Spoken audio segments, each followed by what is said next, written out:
दोस्तों फार्मेसी में चाहे डी फार्मेसी कर लीजिए या फिर बी फार्मेसी कर लीजिए, दोनों के ही अपने अपने बेनिफिट्स हैं, दोनों के ही अपने अपने स्कोप्स हैं।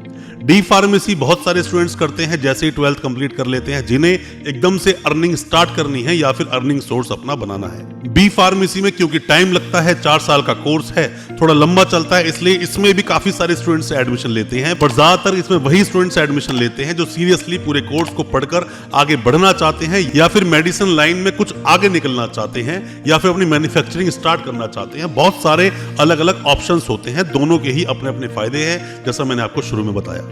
डी फार्मेसी और बी फार्मेसी पर बहुत सारी वीडियोस अब तक हमने बनाई हैं, और जब जब आप लोगों का कोई भी रिकमेंडेशन आया है या जब जब आपके कोई भी सवाल आए हैं, उस पर हम वीडियोस लेकर आते हैं और आपके डाउट्स को क्लियर करने की कोशिश करते हैं। बी फार्मेसी कोर्स 4 साल का है, डी फार्मेसी की बात करोगे तो 3 साल का हो जाता है, क्योंकि लेटरल एंट्री इसमें मिल जाती है।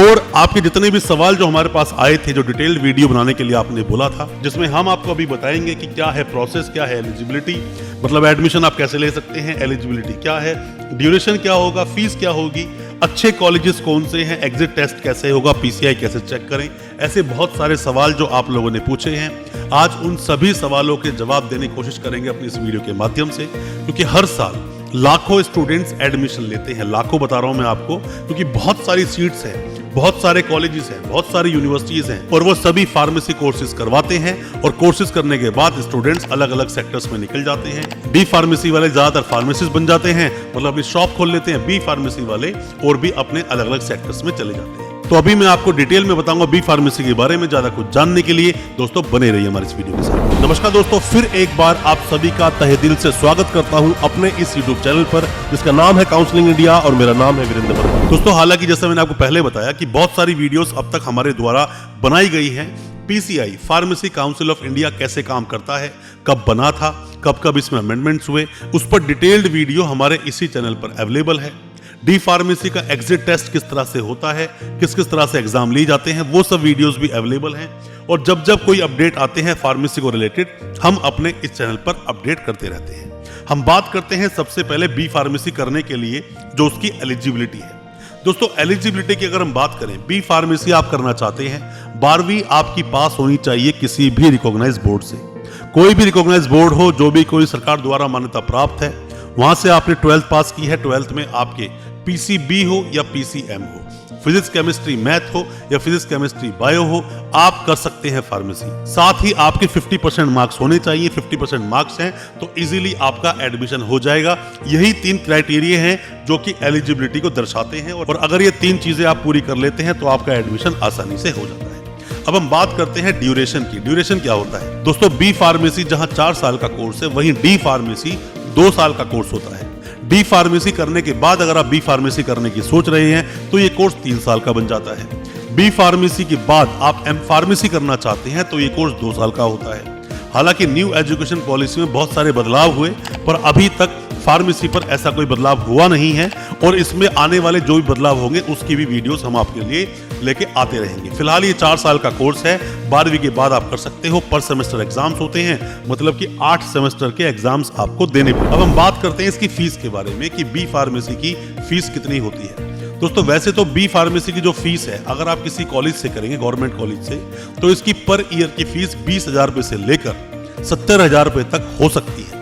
पर अगर आप किसी भी प्राइवेट यूनिवर्सिटी की तरफ रुख करते हैं तो इसकी फीस 75,000 रुपए से लेकर 1.5 लाख रुपए तक पर ईयर की फीस होगी। और इसमें हॉस्टल की जो फीस होगी वो अलग होगी, डेवलपमेंट चार्ज जो होगी वो अलग होगा, और साथ ही जो यूनिवर्सिटी की जो यूनिफॉर्म फीस होती है वो अलग होती है, स्टडी मटेरियल की फीस अलग होती है। तो फीस को अगर जनरली आप देखोगे तो आप पर ईयर मान के चल सकते हो कि 70,000 रुपए से लेकर 1 लाख के बीच में अच्छी यूनिवर्सिटी, अच्छी प्राइवेट यूनिवर्सिटी आपको मिल जाएगी। क्योंकि एग्जामिनेशन जो बॉडी होती है, एग्जामिनिंग जो बॉडी होती है, प्राइवेट यूनिवर्सिटी खुद में होती है, खुद में ही आंसर शीट चेक की जाती है, खुद ही नंबर दिए जाते हैं, खुद ही प्रैक्टिकल करवाते हैं और खुद ही थ्योरी करवाते हैं। तो यहाँ आपको ये बेनिफिट्स मिल जाते हैं, बट ऐसा कॉलेजेस में नहीं होता। कॉलेजेस की आंसर शीट चेक होने जाती हैं तो वहां पर थोड़ा सा आपको डर हमेशा लगा ही रहता है। तो फीस के बारे में बताया, ड्यूरेशन के बारे में मैंने आपको बताया और एलिजिबिलिटी बताई। अब बताते हैं एडमिशन प्रोसेस के बारे में। दोस्तों आपके पास 50% मार्क्स हैं, साथ ही आपने किसी भी रिकॉग्नाइज बोर्ड से कंप्लीट किया है अपनी 12th को, साथ में पीसीबी या पीसीएम है। अब आप एडमिशन ले सकते हैं डायरेक्ट, मतलब कि बहुत सारी यूनिवर्सिटीज और बहुत सारे कॉलेजेस डायरेक्ट आपको एडमिशन देते हैं बी फार्मेसी में। एंट्रेंस देने की आपको जरूरत पड़ेगी नहीं, मतलब डायरेक्ट आपका एडमिशन हो जाएगा। क्योंकि एंट्रेंस भी होते हैं बहुत जगह यूनिवर्सिटीज में, वो एक अलग यूनिवर्सिटीज हैं, बट बहुत सारी यूनिवर्सिटीज आपको डायरेक्ट एडमिशन देगी, एंट्रेंस नहीं देना पड़ेगा और सीधा एडमिशन लेने के बाद आपकी एजुकेशन मतलब पढ़ाई आपकी शुरू हो जाएगी। और पढ़ाई करने के बाद हर सेमेस्टर में इसके एग्जाम्स होते हैं। साथ ही दोस्तों हम बात कर लेते हैं बेस्ट कॉलेजेस कौन कौन से हैं। दोस्तों हमेशा मैं आपको बोलता हूं कि आप कोशिश कीजिए कि आपका एडमिशन गवर्नमेंट यूनिवर्सिटी में हो, गवर्नमेंट कॉलेज में हो, मतलब सरकारी संस्थान में हो। क्योंकि अगर आप ऐसा करते हो तो यहाँ पर सवाल या जवाब जो भी कुछ आपके सवाल पूछे जा सकते हैं फ्यूचर में, उन सब से आप बच जाते हो। प्राइवेट यूनिवर्सिटी में भी एडमिशन ले सकते हो, प्राइवेट यूनिवर्सिटी को अच्छे से टटोल ले तभी एडमिशन ले, ऐसे ही एडमिशन आप ना ले। क्योंकि बहुत सारी चीजें प्राइवेट यूनिवर्सिटी में आपको देखनी पड़ती है। क्या क्या देखना पड़ता है? सबसे पहले पीसीआई का अप्रूवल, वो तो आपको गवर्नमेंट कॉलेज में भी देखना चाहिए। फार्मेसी काउंसिल ऑफ इंडिया का अप्रूवल अगर नहीं है तो वो कॉलेज या यूनिवर्सिटी आपको बी फार्मेसी नहीं करा सकती। आप करना भी मत अगर आपको क्लियर कट पीसीआई का अप्रूवल अगर वेबसाइट पर नहीं दिखता है तो। साथ ही उस कॉलेज या उस यूनिवर्सिटी की सीट्स चेक करें, कितनी सीट्स हैं। कई बार ऐसा हुआ है, पहले भी ऐसा देखा गया है, कई सारी प्राइवेट यूनिवर्सिटीज ने जिनके पास अप्रूवल 120 सीट का या 60 सीट का था, 300 400 एडमिशंस ले लिए, बाद में स्कैम में फंसे और बाद में स्टूडेंट्स के साथ बहुत सारी प्रॉब्लम्स हुई। यूनिवर्सिटी तो ले देकर निकल जाती है इन चीजों से, बट फंसता कौन है? स्टूडेंट। साथ में ही कॉलेज या यूनिवर्सिटी में जहां भी आप एडमिशन लेने की सोच रहे हैं उसमें लैब्स चेक कर लें। लैब्स होनी चाहिए अच्छी, जहां आप प्रैक्टिकल करेंगे और प्रैक्टिकल करने के साथ साथ नॉलेज उससे बढ़ती है, तो लैब्स का होना बहुत ज्यादा जरूरी है। 4 साल का टाइम आपको लगता है इसमें फार्मासिस्ट बनने के लिए, फिर चाहे उसके बाद आप मेडिसिन को मैन्युफैक्चरिंग यूनिट डालें या फार्मासिस्ट बन जाएं, वो डिपेंड आप पर करता है। और एज की भी अगर बात करें तो मैंने देखा है इसके अंदर 30-35 साल के लोग भी बी फार्मेसी करते हैं, तो ऐसा घबराने की जरूरत आपको नहीं है। बी फार्मेसी एक अच्छा कोर्स है, करना चाहिए। डी फार्मेसी के अपने बेनिफिट्स हैं और बी फार्मेसी के अपने बेनिफिट्स हैं। बी फार्मेसी में आपको एडमिशन लेना चाहिए।